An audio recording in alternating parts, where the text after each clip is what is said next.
तो स्टूडेंट्स, जैसे आज हमारा कल हम लोगों ने पढ़ा था कि टाइप्स ऑफ मैट्रिसेस, जिसमें मेन टाइप्स मैंने आपको बताया था। आज हम लोग पढ़ेंगे कि operations on matrices.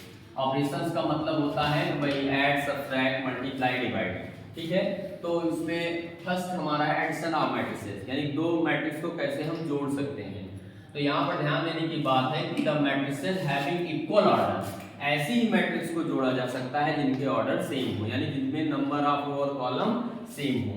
Can be added here, corresponding elements are added to each other, और ऐड करते समय हम करेस्पॉन्डिंग एलिमेंट्स को ही आपस में ऐड करेंगे। जैसे a11 को b11 से ऐड करेंगे, a12 को b12 से ऐड करेंगे, a13 को b13 से ऐड करेंगे, यही प्रोसेस चलेगा। जैसा कि मैंने यहाँ एक एग्जांपल दिया है, मान लीजिए हमारी एक मैट्रिक्स A है जिसके एलिमेंट 1 2 3 फर्स्ट रो के हैं, सेकंड रो में 4 5 6 है। इसी तरह से B एक मैट्रिक्स है, तो इनको दोनों को अगर हम ऐड करेंगे तो ध्यान दीजिएगा दोनों की दोनों मैट्रिक्स हमारी क्या है, 2 क्रॉस 3 ऑर्डर की, सेम ऑर्डर की है, इसीलिए इनका एडिशन पॉसिबल है।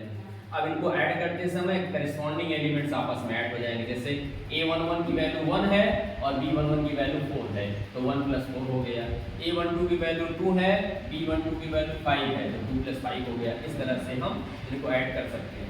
इसको ऐड किया तो 5 7 9 फर्स्ट रो के एलिमेंट मिले और 11 13 15 सेकंड रो के एलिमेंट मिले। इस तरह से हमारा जो a + b मैट्रिक्स मिला।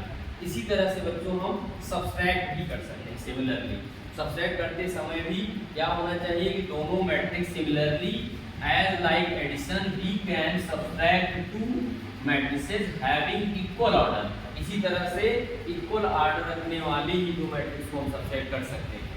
और सब्ट्रैक्ट करते समय भी हम करेस्पॉन्डिंग एलिमेंट्स को करेस्पॉन्डिंग एलिमेंट से में से माइनस करेंगे। जैसे a11 में से b11 माइनस करेंगे, a12 में से b12 माइनस करेंगे।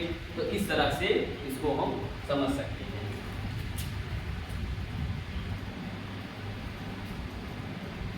तो स्टूडेंट्स, अब हम लोग प्रॉपर्टी ऑफ एडिशन की बात करते हैं। जैसे हमने पढ़ा कि ऑपरेशन ऑफ मैट्रिक्स में पहली प्रॉपर्टी हमने एडिशन पढ़ा था, तो एडिशन की प्रॉपर्टी की कुछ प्रॉपर्टीज हैं एडिशन ऑपरेशन की।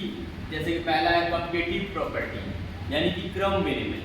तो जैसा कि हम नॉर्मल मैथ में जानते हैं कि एडिशन क्रम विनिमय नियम को फॉलो करता है, उसी तरह से मैट्रिक्स का एडिशन भी क्रम विनिमय नियम का, यानी कि कम्पीटिटिव लॉ को फॉलो करता है। हम मान लेते हैं जैसे हमारा एक मैट्रिक्स A है जो कि m क्रॉस n ऑर्डर की मैट्रिक्स है, लेकिन दूसरी मैट्रिक्स है वो भी m क्रॉस n ऑर्डर की है, क्योंकि आपको पहले ही पता है कि दो सेम ऑर्डर की ही मैट्रिक्स को हम ऐड कर सकते हैं।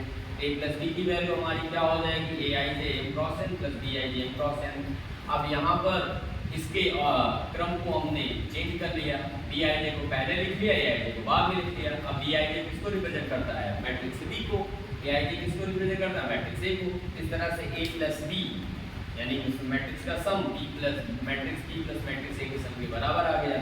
यही प्रॉपर्टी हमारी कम्पीटिटिव प्रॉपर्टी है। इसी तरह से दूसरी प्रॉपर्टी हमारी है बच्चों, similarly addition of matrix follow associative law of addition. ठीक है, इसी तरह से एसोसिएटिव लॉ को भी फॉलो करता है।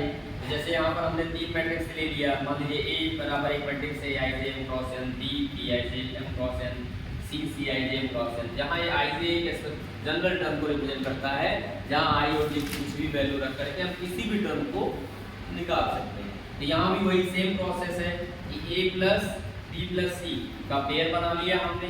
अब इन मैट्रिक्स को के सिंबल्स के फॉर्म में इसको रिप्रेजेंट किया, तो ये हमारा हो गया aij और ब्रैकेट्स के अंदर bij + cij m cross n। और अब मैंने इसके बाद नेक्स्ट स्टेप में मैंने क्या किया कि फर्स्ट 2 का पेयरिंग कर लिया, लास्ट 2 को पेयर से बाहर कर लिया। aij + bij का पेयर बना लिया, cij बाहर हो गया। aij a को रिप्रेजेंट करता है, bij b को रिप्रेजेंट करता है, प्लस c। तो इस तरह से a ब्रैकेट में b + c that is equal to pair of a + b + c। This rule is follow the associative law of addition of matrices. तो इस तरह से हम लोग इसके और भी रूल्स हैं जिसको हम अभी आपको पढ़ा।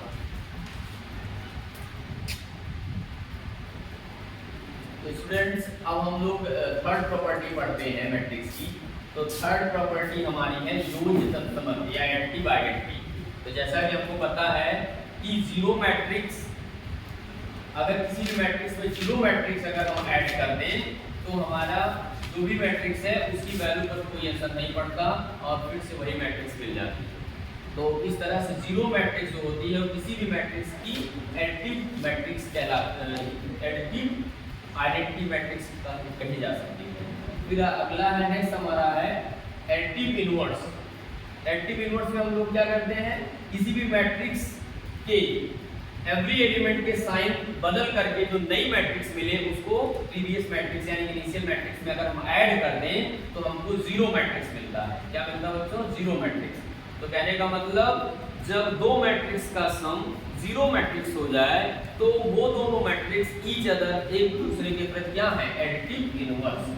तो यहाँ पर जैसे कि हमारा ए का एडिटिव इनवर्स माइनस ए है और माइनस ए का एडिटिव इनवर्स ए है। इसी तरह से तीसरा हमारा है बच्चों scalar product of scalar product property, matrix की स्केलर प्रोडक्ट प्रॉपर्टी।